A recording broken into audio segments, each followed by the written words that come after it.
এই নাও তোমার সব। ঠিক আছে গো গুরু, আজ আসি। বসবি না? না গো, আজ আর বসা হবে না। গাড়িতে ভম্বল বসে আছে, ওকে বাড়িতে নামিয়ে আমাকেও ফিরতে হবে। এমনিতেই অনেক দেরি হয়ে গেছে, বাড়ির সবাই চিন্তা করবে না হলে।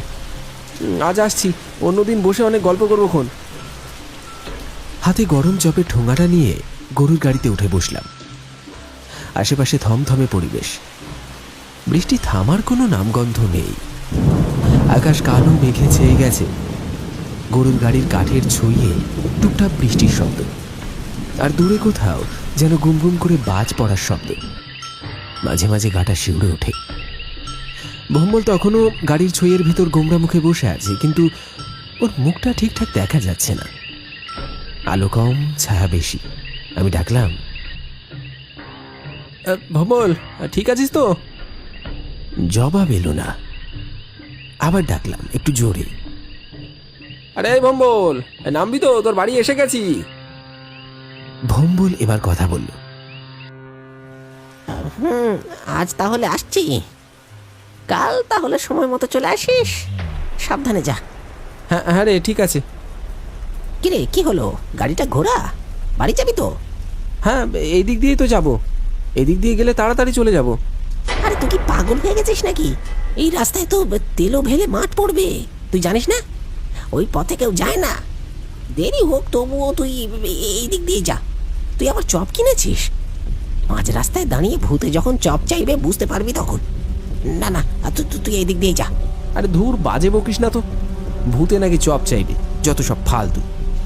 যা, তুই তোর বাড়ি যা। বৃষ্টিতে ভিজিস না, আমি ঠিক চলে যাব। তোকে অত চিন্তা করতে হবে না। ভূত নামটা শুনলেই এখনো অনেকের গায়ে কাঁটা দেয়। যেসব পথ জনশূন্য, যেদিকে সন্ধ্যা নামলে কুয়াশা জমে, সেখানেই নাকি তারা থাকে। ঠিক এমনই এক রাস্তা এই তেলো ভেলো মাঠের আলপথ। কেউ কেউ আবার বলে মাঝরাতে কে যেন গরুর গাড়ির চাকা ধরে টেনে ধরে, কিন্তু আশেপাশে কেউ নেই। আমি অবশ্য এসব বিশ্বাস করিনি কখনো। তবে আজ রাতে যখন গরুর গাড়ি নিয়ে সেই রাস্তায় উঠলাম, অদ্ভুত একটা কেমন ঠান্ডা ঠান্ডা অনুভূতি হচ্ছিল। বাতাসটা যেন হঠাৎ নিস্তব্ধ হয়ে গেল। গাড়ির চাকা কাদার উপর দিয়ে গড়িয়ে চলেছে, কিন্তু কোনো শব্দ নেই। চারপাশটা একেবারে শুনশান, কেউ কোথাও নেই। মাঠের মধ্যে দিয়ে একটা মোটা আল বেয়ে গেছে। অনেকের মুখে শুনেছি এই তেলো ভেলের মাঠে নাকি ভূতেদের আস্তানা, কিন্তু কোনোদিন শুনিনি ওই ভূত কারোর ক্ষতি করেছে। তাই আমারও অত কিছু মনে হয়নি। একা একা গরুর গাড়ি নিয়ে এগিয়ে চলেছি বাড়ির পথে।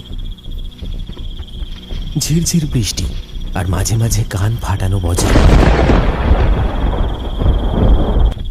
এইভাবেই মাঠের মধ্যে দিয়ে এগিয়ে চলেছি আমি। অনেক বড় এই তেলো ভেলোর মাঠ, প্রায় 10 বিঘা জমির সমান। অনেকটা পথ এসে পড়েছি, প্রায় মাঝ বরাবর। আর তখনই সারা আকাশ জুড়ে একটা মেঘ ডেকে উঠল। মাঠের মধ্যে আমি একা, আর এবার গাটা বেশ ছমছম করতে শুরু করেছে আমার। মনে হচ্ছে শরীরটা যেন অস্বাভাবিকভাবে ভারী ভারী লাগছে। কেমন যেন একটা অস্বস্তি হতে লাগে আমার। মনে হয় কেউ যেন আমার ঠিক পেছনেই বসে আছে। তবে সাহস করে পেছনে ঘুরে তাকাতে পারছি না। হঠাৎ শুনতে পেলাম আমার ঠিক পেছনেই কেউ যেন কচর মচর করে কিছু একটা চেবাচ্ছে। শব্দটা এতটাই পরিষ্কার যেন কেউ আমার কানের পাশেই বসে আছে। শরীরটা হিম হয়ে গেল। গাড়ি দাঁড় করিয়ে দিলাম, কিন্তু সাহস হচ্ছিল না পিছনে তাকানোর। মাথার চুল খাড়া হয়ে গেছে, যেন শ্বাস আটকে আসছে।